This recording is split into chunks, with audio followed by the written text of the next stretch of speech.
Welcome to the lecture number 8 of Introduction to Software Engineering. In the previous lecture, we have covered that what the requirement engineering is, how we can document the software requirement specifications. In the SRS document, we have studied its introduction and the examples of bad SRS as well. In today's lecture, we will study that how we can capture the requirements. In order to capture the requirement, we will study the requirement process, requirement elicitation, types of requirements, and characteristics of requirements. First of all, let's discuss that what is the requirement process, why the process is important. Here in the slide, it is listed the top factors that cause the project to fail. What are the reasons जिसकी वजह से आपका project fail हो जाता है? Number 1, incomplete requirements. Incomplete requirements किस तरह से हम कह सकते हैं? लेट्स से आप एक स्कूल में गए हैं, स्कूल वालों ने अपना एक सिस्टम बनवाना था, एक वेब सिस्टम आप कह सकते हैं, एक वेब एप्लीकेशन आप कह सकते हो, या एक एंड्रॉयड एप्लीकेशन, जो भी. आपने उनसे पूछा कि आपको किस तरह का सिस्टम चाहिए. प्रिंसिपल ने या जो भी स्टेक होल्डर्स थे, टीचर्स, पेरेंट्स, उन सब ने डिस्कस किया कि इस तरह का सिस्टम हमें चाहिए. आपने वो सिस्टम बनाया और सिस्टम बना कर ला के वापस स्कूल वालों को दे दिया. अब इशू इसमें ये आया कि आपने जो सिस्टम बनाया था वो सिर्फ 1000 स्टूडेंट्स के लिए है, लेकिन उस स्कूल में 2000 स्टूडेंट्स जो हैं वो इनरोल्ड हैं, वो स्टडी कर रहे हैं. अब आपका सिस्टम तो सिर्फ हाफ स्टूडेंट्स को फैसिलिटेट कर रहा है, अदर हाफ को तो ये कर ही नहीं रहा. So this is an example of incomplete requirement कि आपने जब रिक्वायरमेंट गैदर की, आपने जब रिक्वायरमेंट कलेक्ट की, तो आपने ये चीज़ नोटिस नहीं की कि ये सिस्टम कितने नंबर ऑफ स्टूडेंट को सर्व कर सकता है. Then another factor that caused the project to fail is lack of user involvement. अगर आपका यूज़र रिक्वायरमेंट फेज़ में इन्वॉल्व नहीं हो, वो सिर्फ आपको जनरली थोड़ा सा आइडिया देकर उसके बाद वो डिसअपेयर हो जाता है, या आप उससे इंटरैक्ट नहीं करते ठीक तरीके से, तो ये भी आपके प्रोजेक्ट फेलियर की एक वजह बनती है. Then the third factor is the unrealistic expectations.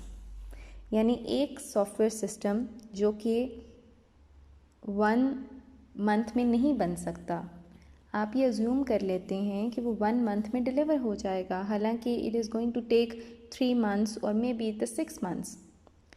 तो अनरियलिस्टिक एक्सपेक्टेशंस जब आप अपने सॉफ्टवेयर के साथ लगा लेते हैं, चाहे वो उसकी डिलीवरी टाइम से रिलेटेड हो, उसकी कॉस्ट से रिलेटेड हो, या उसके फीचर से रिलेटेड हो, तो it becomes a failure, project failure. The fourth factor is lack of executive support. आपको किसी भी सॉफ्टवेयर सिस्टम को बनाने के लिए एग्जीक्यूटिव सपोर्ट रिक्वायर होता है, मैनेजरियल सपोर्ट रिक्वायर होता है. अगर आपको वो सपोर्ट नहीं मिलेगा तो your project will eventually face a failure. Another factor is changing requirement and specifications. अगर आपकी requirements continuously change हो रही हैं, तो this means your project is going to be fail. इसकी एक एग्ज़ाम्पल क्या हो सकती है कि आप ये इसी स्कूल सिस्टम की एग्ज़ाम्पल मैं आपको दोबारा देती हूँ कि आपने एक सिस्टम डेवलप किया, आपने ला के स्कूल वालों को दिया. अब स्कूल वालों ने आपसे ये डिमांड की कि पहले हमारे पास हम लेट्स से हम 15 कोर्सेज़ पढ़ा रहे थे, अब number of courses have increased, we are teaching 20 courses. आप ये 5 कोर्सेज़ इसमें ऐड कर दें. फाइन, आपने 5 कोर्सेज़ उसमें ऐड किए और दोबारा लेके चले गए. उसके बाद सिस्टम में एक और चेंज कहा आपके स्कूल वालों ने करने के लिए। उन्होंने आपसे ये कहा कि पहले हमारे पास नंबर ऑफ़ टीचर्स 60 थे, now we have hired 10 new teachers. अब आप इन टीचर्स का डाटा भी ऐड कर दें। सिस्टम दोबारा से अपडेट हुआ, दोबारा चेंजेस को फैसिलिटेट कर रहा है। तो once you are going through the multiple changing requirements, then it becomes a factor that cause the project to fail. Your requirements should be specified at earlier stage and these should be flexible. इतनी flexible होनी चाहिए, मतलब ऐसा नहीं कि आप बिल्कुल infinite चीज़ें बनवाते चले जाएं, लेकिन कम से कम एक अच्छा मार्जिन होना चाहिए उसके अंदर। Another point is lack of planning. इस चीज़ का आइडिया तो आप सबको होगा कि जब भी हम कोई काम करते हैं, चाहे अपनी डेली लाइफ में करें या फिर उसे आप सॉफ्टवेयर के साथ लिंक कर दें, सॉफ्टवेयर प्रोसेस के साथ, यू प्लान योर एक्टिविटीज़। जितने अच्छे से आप प्लान करेंगे अपनी डेली लाइफ में, आप देखोगे कि उसका रिज़ल्ट अच्छा मिलेगा आपको। लेट्स से अगर आपके एग्ज़ाम्स आ रहे हैं, यू प्लान के सेशनल 1 के लिए मैंने आज इतने कोर्सेज़ की इतने चैप्टर्स कंप्लीट करने हैं, या क्विज़ है, क्विज़ की आप प्रिपरेशन करोगे, आप प्लान करोगे कि मेरे पास क्या फ़ीज़िबल टाइम है जिसमें मैं बैठ के क्विज़ की तैयारी कर सकता हूँ या कर सकती हूँ। तो जिन चीज़ों को आप प्लान करते हैं और इफ़ेक्टिवली एग्जीक्यूट करते हैं, they turns out to be good. लेकिन इसी तरह अगर हम इसको सॉफ्टवेयर पे लेके जाएं और हम चीज़ों को प्रॉपर्ली, हम एक बड़ी चीज़ बना रहे हैं, हम सॉफ्टवेयर सिस्टम डेवलप करके दे रहे हैं जिस पे आप टाइम भी लगा रहे हो, एफर्ट भी लगा रहे हो, कॉस्ट भी लगा रहे हो। अगर आप इन सब चीज़ों के बावजूद अपने सिस्टम को प्लान नहीं करेंगे तो आपकी लैक ऑफ प्लानिंग एक अदर फैक्टर के तौर पर काम करेगी, जो कि प्रोजेक्ट के फेलियर की तरफ जाएगी। Then another factor is system no longer needed. कभी ऐसा होता है कि आप सिस्टम को बनाने में इतना ज़्यादा टाइम लगा देते हैं कि आपकी जो कस्टमर्स होते हैं वो आपसे ये कह देते हैं कि अब हमें इस सिस्टम की ज़रूरत ही नहीं है। So there are factors due to which the system no longer needed. तो आपने सिस्टम, लेट्स से इसकी एक फैक्टर टाइम हो सकती है, तो अगर आप जितनी जल्दी पॉसिबल हो सकें विद मिनिमम ड्यूरेशन आप सिस्टम को डिलीवर कर दें। तो ये वो कुछ रीज़न्स हैं जो कि आपके प्रोजेक्ट फेलियर की वजह बनते हैं। अब इन सारे फेलियर्स को ख़त्म किस तरह से किया जाए, इन फेलियर्स को, अब ये प्रॉब्लम है तो हमें इस प्रॉब्लम का सोल्यूशन फाइंड करना है। Some part of the requirement process is involved in almost all of these causes. अगर आप रिक्वायरमेंट प्रोसेस आपका इन्वॉल्व है इन तमाम फेजेस में, and requirement error can be expensive if not detected early. अगर ये चीज़ें हम अर्ली डिटेक्ट नहीं कर दें, बाद में जब सॉफ्टवेयर डेवलप हो फिर डिटेक्ट करें, तो ये एक्सपेंसिव हो सकता है in terms of your time and in terms of additional cost. तो हमने अब करना क्या है, इन सारे फेलियर्स की वजह जो फैक्टर्स बन रहे हैं, उन फैक्टर्स को हमने मिनिमम करना है, या we try to omit these factors. उसके लिए हम जिस चीज़ फॉलो करेंगे, that is the requirement process. हमारा जो सोल्यूशन है यहाँ पर, that is the requirement process. अब रिक्वायरमेंट प्रोसेस है क्या, इसमें क्या स्टेप्स इन्वॉल्व होते हैं, इसकी क्या एक्टिविटीज़ होती हैं, ये हम नेक्स्ट स्लाइड में डिस्कस करते हैं।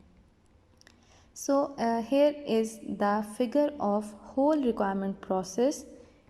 ये परफॉर्म कौन करता है? It is performed by the requirement analyst और system analyst.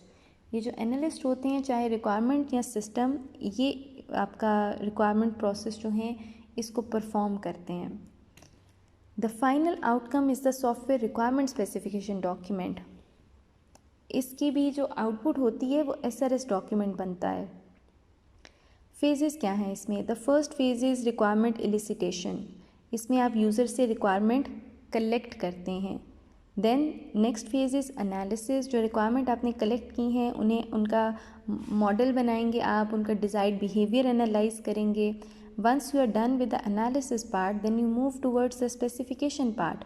What happens in the specification is you document the behavior of proposed software system. आपने प्रॉब्लम्स को स्पेसिफाई करना है, रीस्टेट करना है और उसके अगेंस्ट आपने जो आपका प्रपोज्ड सिस्टम है उसके बिहेवियर को आपने मेंशन करना है. आपका जो प्रपोज सिस्टम होगा उसकी रिक्वायरमेंट्स होंगी ना, उनको आप यहाँ पे स्पेसिफाई कर देंगे. And once the specification is done, the validation is performed. It check that the specification matches the user requirement.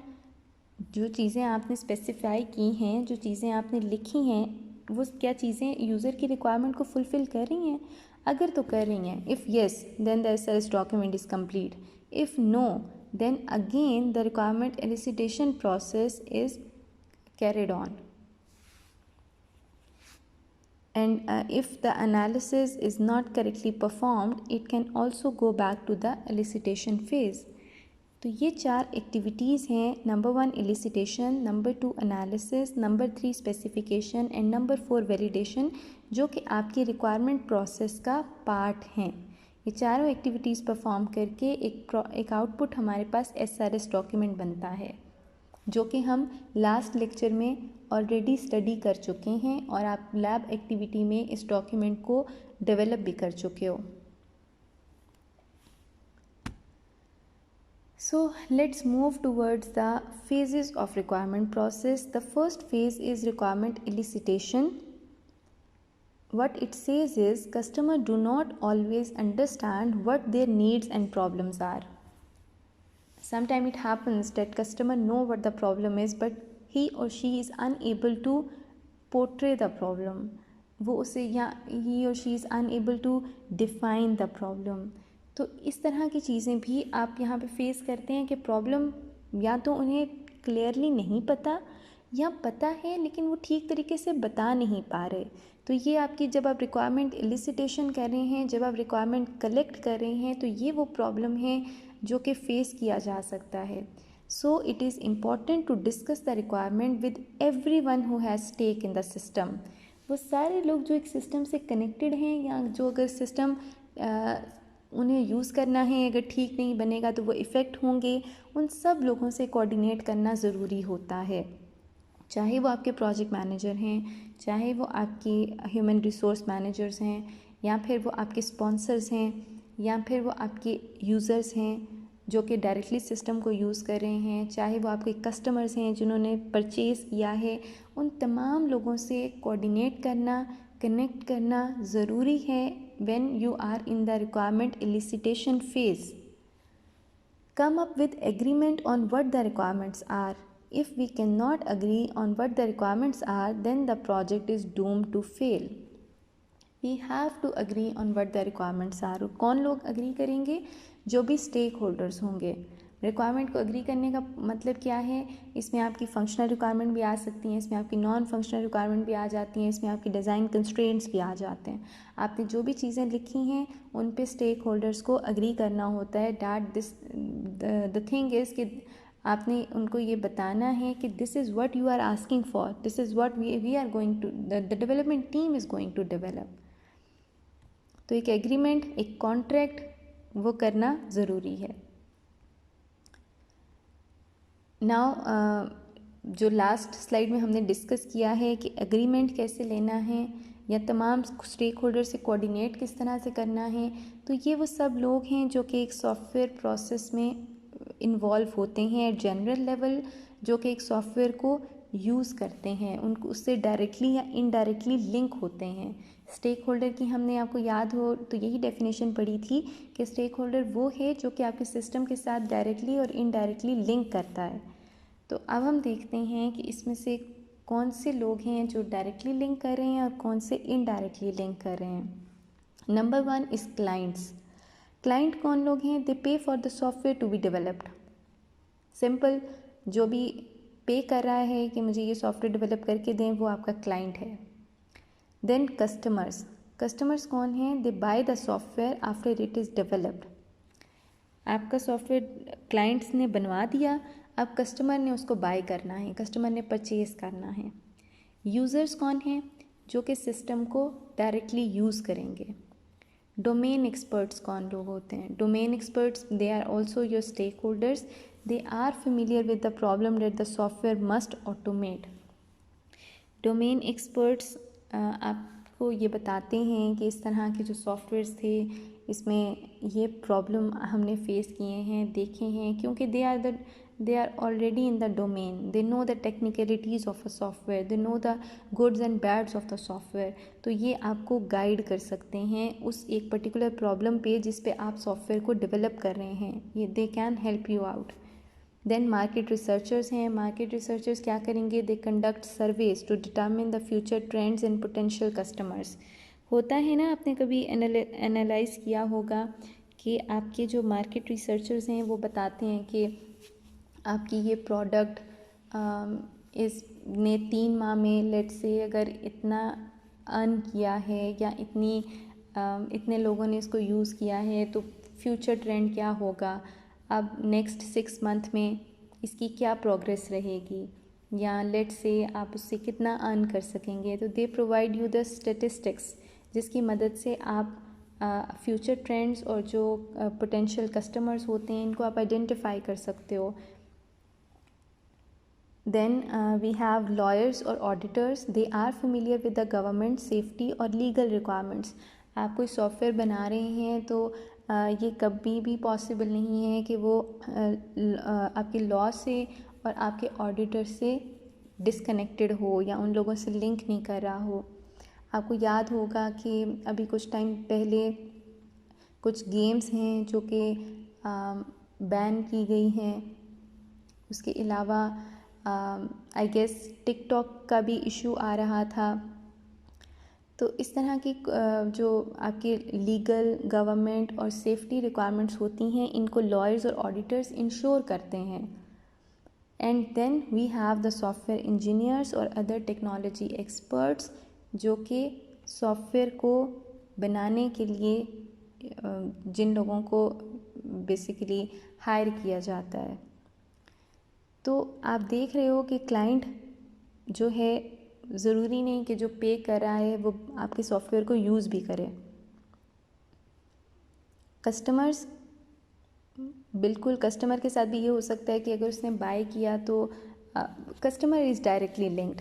Customer ने बाय किया है that means that customer is going to use the system. Users भी ऐसे ही हैं, आपके end user directly उसको use करेंगे.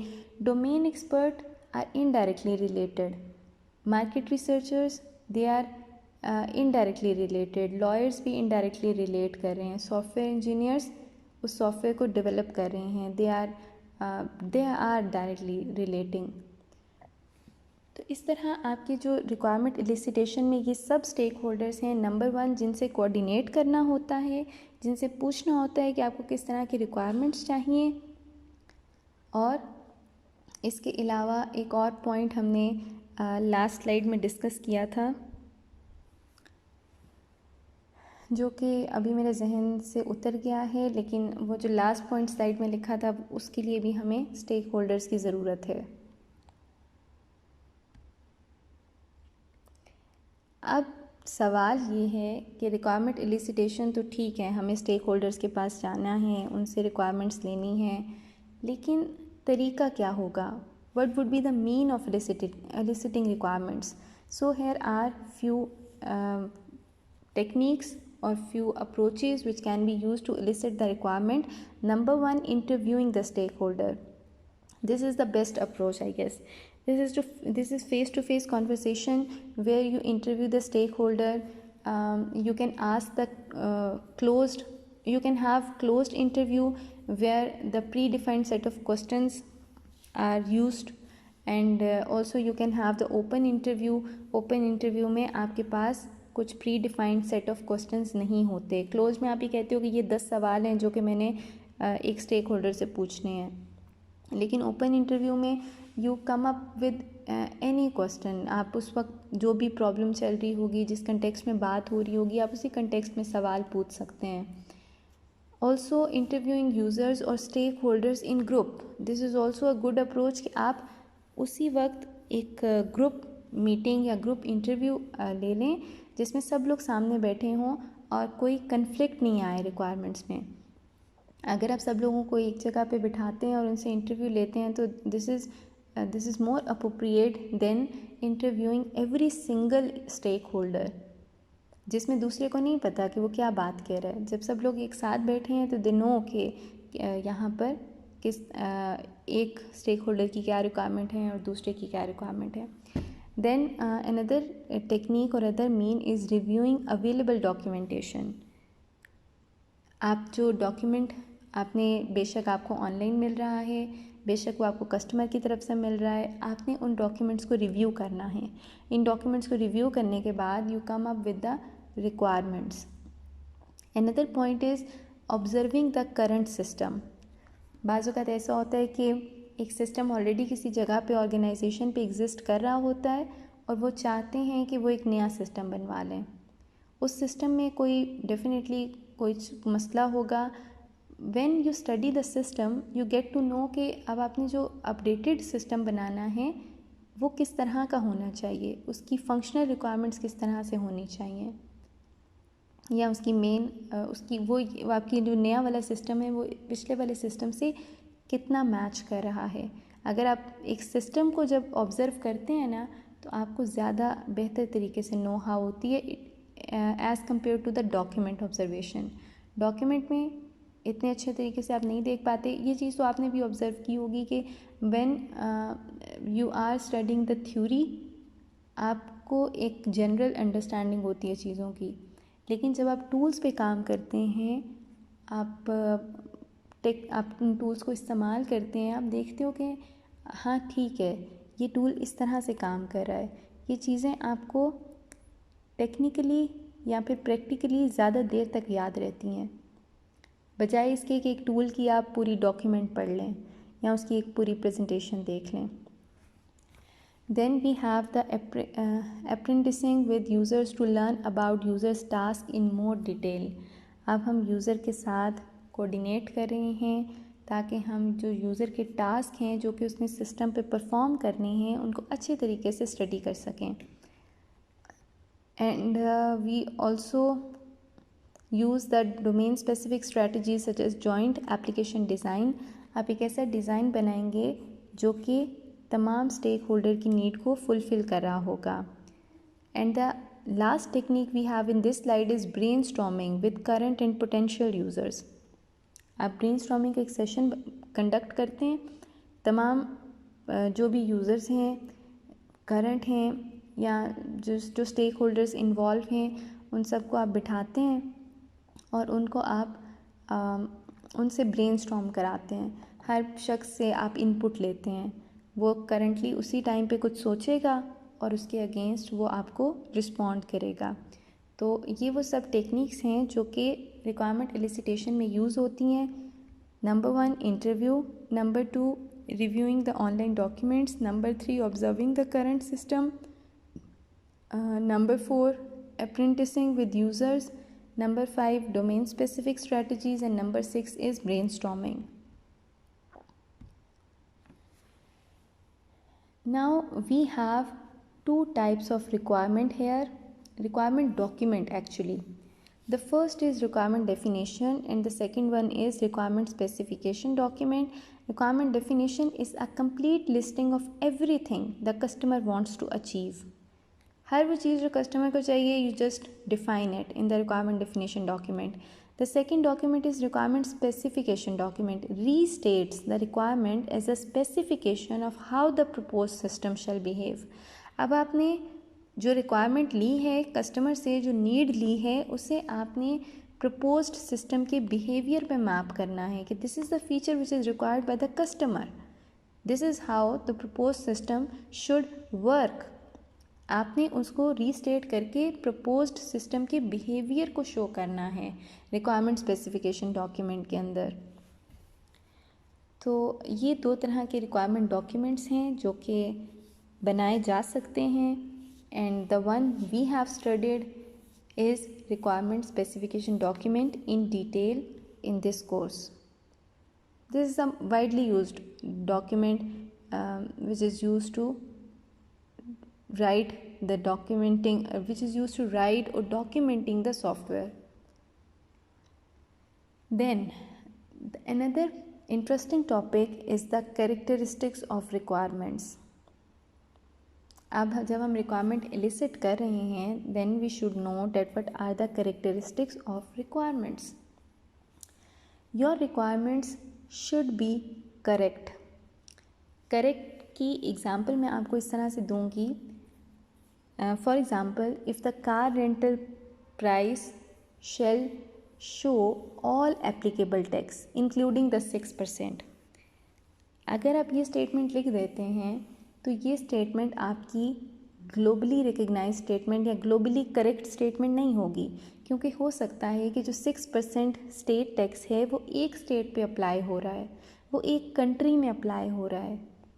ये अगर आप एक ऑनलाइन चीज़ बना रहे हैं या ऑनलाइन चीज़ आपने सेल कर रहे हैं तो ये टैक्स जो प्राइस है ये तमाम जगह पे, तमाम कंट्रीज़ में, तमाम स्टेट्स में अप्लाई नहीं होगा.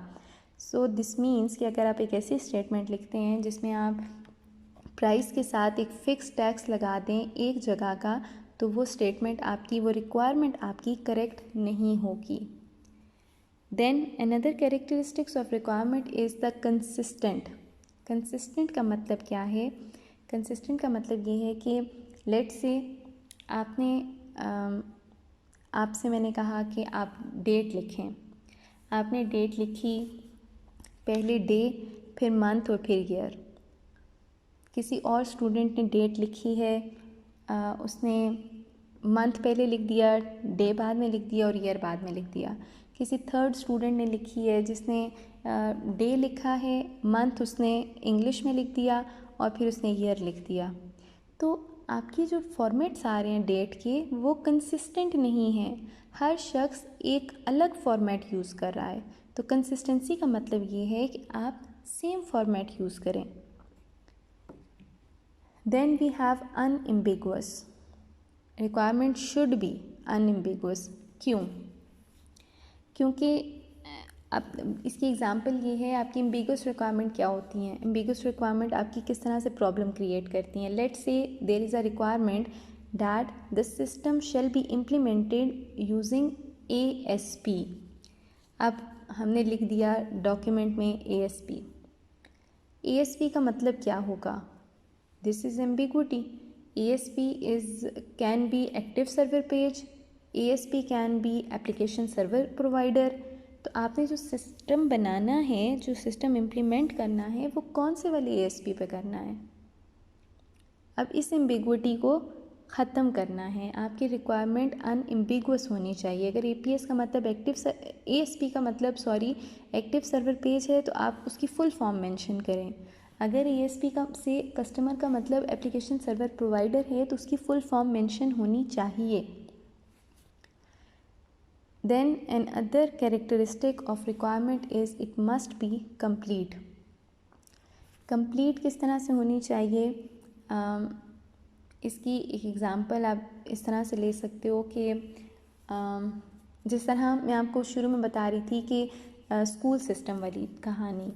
स्कूल सिस्टम में अगर आपने सारी रिक्वायरमेंट पूछ ली हैं कि कितने आपके सब्जेक्ट्स हैं, कितने आपके टीचर हैं, और आपने स्टूडेंट्स की तादाद नहीं पूछी, तो this means you have the incomplete requirement.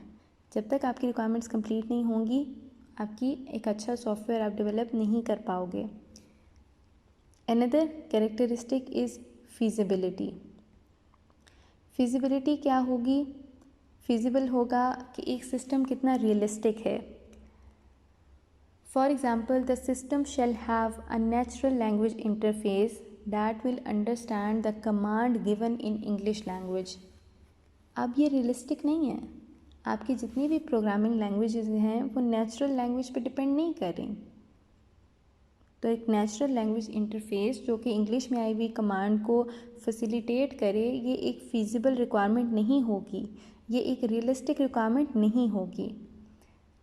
Another characteristics is the relevance. Relevance क्या है?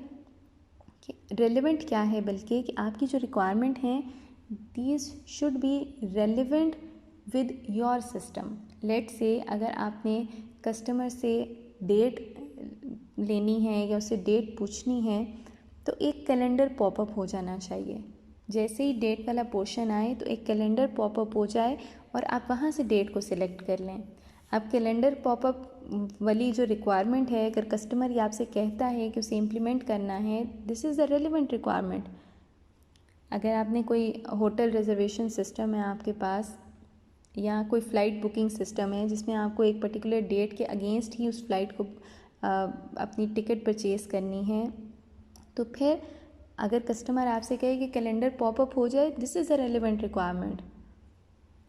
अगर मैं आपकी अटेंडेंस मार्क कर रही हूँ CU पोर्टल पर और वहाँ मेरे पास टाइम नहीं आता, टाइम मुझे वहाँ पर पॉपअप होना चाहिए, मेरे पास डेट का कैलेंडर पॉपअप होना चाहिए। अगर तो कस्टमर ये रिक्वायरमेंट मांग रहे हैं अटेंडेंस के लिए, दिस मीन्स कि these are the relevant requirements.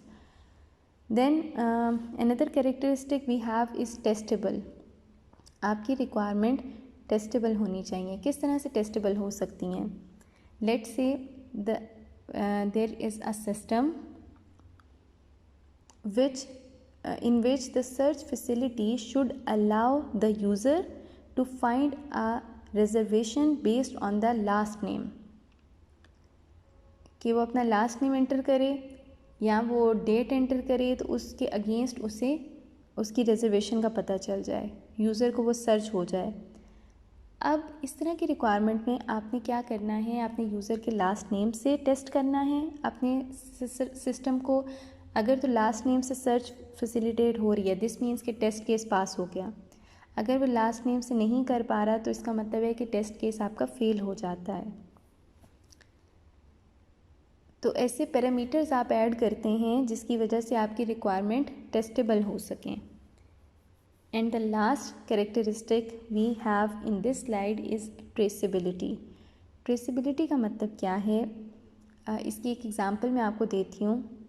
Late से आपने एक सिस्टम डेवलप किया है और इस सिस्टम में क्या हो रहा है कि एक रिजर्वेशन सिस्टम है। This system shall provide an opportunity to book the flight, purchase a ticket, reserve a hotel, reserve a car and provide information about the attraction points. अब एक सिस्टम इतने सारे काम कर रहा है, उसको ट्रेस करना डिफ़िकल्ट है। अगर आपका सिस्टम एक वक्त में एक एटॉमिक रिक्वायरमेंट को फॉलो कर रहा है, उसकी यूनिक आईडी है, तो उसको ट्रेस करना आसान हो जाता है। But in comparison if we have a system with multiple requirements at the same time, जिनको वो कंबाइन कर रहा है, ऐड कर रहा है, तो उनको ट्रेस करना मुश्किल हो जाएगा इन रिक्वायरमेंट्स को। सो these are all the characteristics of requirement. These are total 8 characteristics जो कि आपकी रिक्वायरमेंट के अंदर होने चाहिए। अगर ये कैरेक्टरिस्टिक्स आप फुलफ़िल करते हैं, दिस मीन्स कि आपका जो सिस्टम है वो आप उसकी रिक्वायरमेंट आप बिल्कुल ठीक से डिफ़ाइन कर रहे हैं और इसके इलिसिट आपने ठीक की हैं। रिक्वायरमेंट इलिसिटेशन में इन सारी चीज़ों को देखा जाता है ना। जब आप यहाँ पे इंश्योर कर देते हो तो दिस मीन्स कि आपने रिक्वायरमेंट इलिसिटेशन प्रोसेस ठीक से परफॉर्म किया है और फिर आपके जो आगे वाले फेजेस होंगे ना, they won't be problematic for you. और फाइनली इवेंचुअली जो आपका SRS डॉक्यूमेंट बनेगा वो भी बेहतर होगा, अच्छा गुड SRS डॉक्यूमेंट होगा। और उस डॉक्यूमेंट को देखते हुए अगर आप इन सारी चीज़ों का ख्याल रखते हैं जो अभी तक हमने पढ़ी हैं, जिसमें आपके रिक्वायरमेंट एलिसिटेशन प्रोसीजर आ जाते हैं, जिसमें आपके कैरेक्टरिस्टिक्स ऑफ रिक्वायरमेंट आ जाते हैं, अगर आप इन सारी चीज़ों को बिल्कुल ठीक से हैंडल करते हैं तो आपके SRS डॉक्यूमेंट में ये रिफ़्लेक्ट भी करते हैं। और SRS डॉक्यूमेंट से जब आपका फाइनल प्रोडक्ट बनता है तो उसमें भी ये चीज़ें रिफ़्लेक्ट होती हैं। जितनी भी गुड पॉइंट्स आपने अडाप्ट किए हैं वो सब आपके फाइनल प्रोडक्ट में विजिबल होते हैं, वो नज़र आते हैं। So this was all for today's lecture. I hope you got this. In case of any query, we can discuss in the live session. Thank you for listening, class.